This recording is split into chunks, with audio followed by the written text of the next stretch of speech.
नमस्कार दोस्तों, स्वागत है आप सभी का इंडिया टॉक्स पर। आज हम बात करेंगे घातक के बारे में। जैसा कि आप जानते हैं, घातक इंडिया का कॉम्बैट ड्रोन प्रोग्राम है। इस प्रोग्राम में डीआरडीओ को एक नई सफलता हाथ लगी है। दरअसल इस यूसीएवी यानी unmanned combat air vehicle programme के लिए एक टेक्नोलॉजी डेमोन्स्ट्रेटर बनाया गया था, जिसे नाम दिया गया था स्विफ्ट यानी stealth wing flying test bed. ये स्विफ्ट और कुछ नहीं बल्कि जो यूसीएवी बनने वाला है उसका एक स्केल डाउन यानी छोटे साइज का मॉडल है। अगर ये मॉडल उड़ने में और अपने जो स्टेल्थ कैपेबिलिटी है उसको साबित कर देता है तो उसके बाद इसी का साइज बड़ा करके सेम मॉडल पे यूसीएवी को डेवलप कर दिया जाएगा। अब इस स्विफ्ट के लिए पहली बार रिट्रैक्टेबल लैंडिंग गियर सिस्टम को डेवलप कर लिया गया है। इसे डेवलप किया डीआरडीओ के एक चेन्नई बेस्ड विंग ने, जिसका नाम है combat vehicles research and development establishment. और अपने एक बुलेटिन में डीआरडीओ ने ये खबर दिया था कि इसके जो लैंडिंग गियर है उसे बना लिया गया है और इसके बाकी जो एयरवर्दी कंपोनेंट्स है उनके ऊपर काम भी अभी अंडर प्रोग्रेस चल रहा है।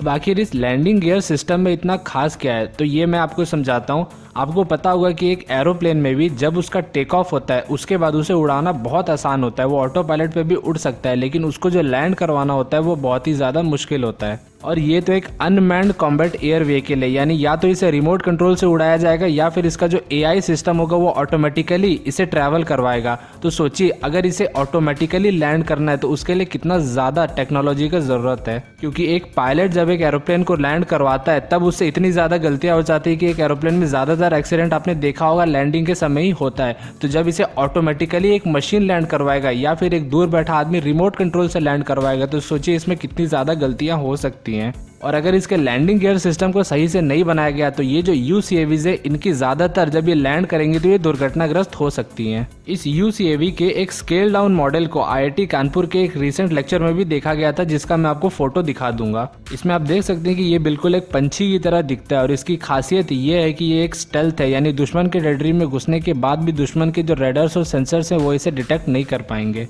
और इस ड्रोन की सबसे खास बात यह है कि ये सिर्फ निगरानी का काम नहीं करेगा बल्कि ये प्रिसीजन स्ट्राइक भी कर पाएगा। यानी जैसे हमने एयर स्ट्राइक किया था वैसे ही दुश्मन के इलाके में जा करके बम और गोले भी गिरा के आ सकता है अपने ठिकाने पर। घातक का जो प्रोग्राम है इसे सबसे पहली बार 2009 में शुरू किया गया था। उसके बाद से अब जा करके 2016 में इसे पहला लीड इन प्रोजेक्ट बना करके 2017 में इसे फंडिंग मिलना शुरू हुआ है। और इस घातक यूसीएवी के प्रोजेक्ट को हमारे 5th जनरेशन फाइटर एयरक्राफ्ट के प्रोजेक्ट यानी एएमसीए के प्रोजेक्ट के साथ जोड़ करके आगे बढ़ाया जा रहा है।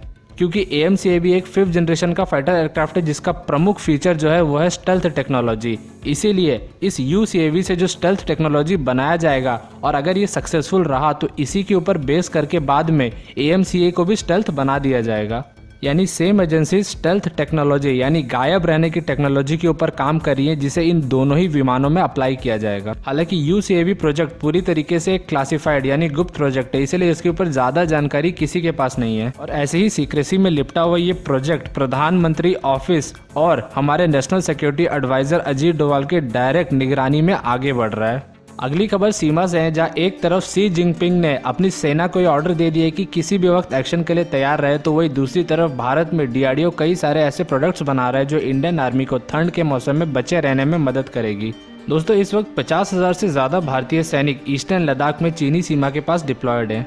और आपको तो पता ही होगा कि लद्दाख का टेम्परेचर का क्या हालात रहता है। इस वक्त अगर आप मेन सिटी लेह की बात करें तो वहाँ का टेम्परेचर -12 डिग्री चल रहा है। सोचिए, -12। और अगर हम बात करें द्रास जैसे इलाकों की तो वहाँ तो -70 तक टेम्परेचर गिर जाता है।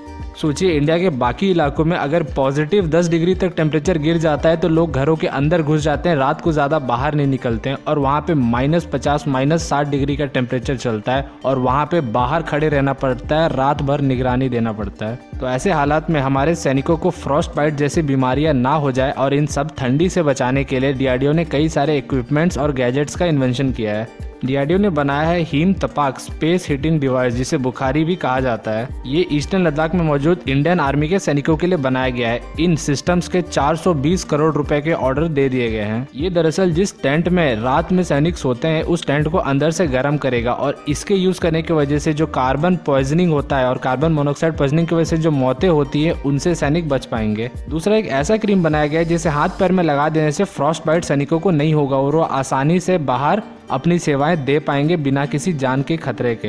हालांकि जान के खतरे और भी कई तरह से हो सकते हैं, लेकिन जो फ्रॉस्ट बाइट की समस्या होती है वो नहीं होगी। इसके अलावा एक फ्लेक्सिबल वाटर बोतल बनाया गया है। आप जानते हैं कि अगर -50-60 डिग्री का टेम्परेचर रहेगा तो जो वाटर बोतल होते हैं वो भी फ्रीज हो जाते हैं और अंदर का पानी भी फ्रीज हो जाता है, जिसके बाद उस निकलता नहीं है।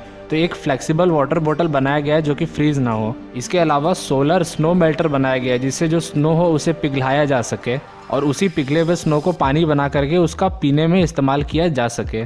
और आप जानते ही होंगे व्हाट्सएप का नया पॉलिसी आया है जो आपको मजबूर करेगा व्हाट्सएप के ऐसे टर्म्स एक्सेप्ट करने में जिसके बाद आपको अपना सारा प्राइवेट डेटा व्हाट्सएप के साथ शेयर करना होगा और वो बहुत ही आसानी से वो डेटा फेसबुक को दे देगा और आप एक प्रोडक्ट बन जाएंगे।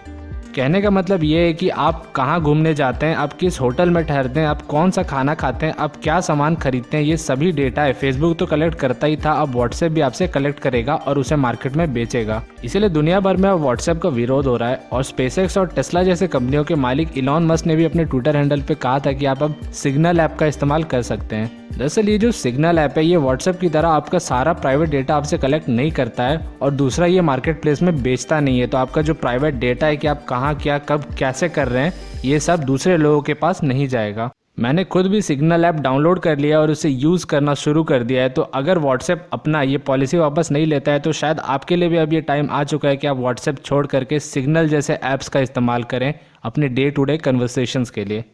फिलहाल तो आज के वीडियो के लिए इतना ही। वीडियो पसंद आया तो इसे लाइक कर दीजिएगा और चैनल को सब्सक्राइब कर लीजिएगा हर दिन ऐसे ही वीडियोस पाते रहने के लिए। मिलते हैं अगले वीडियो में, तब तक के लिए थैंक्स फॉर वॉचिंग।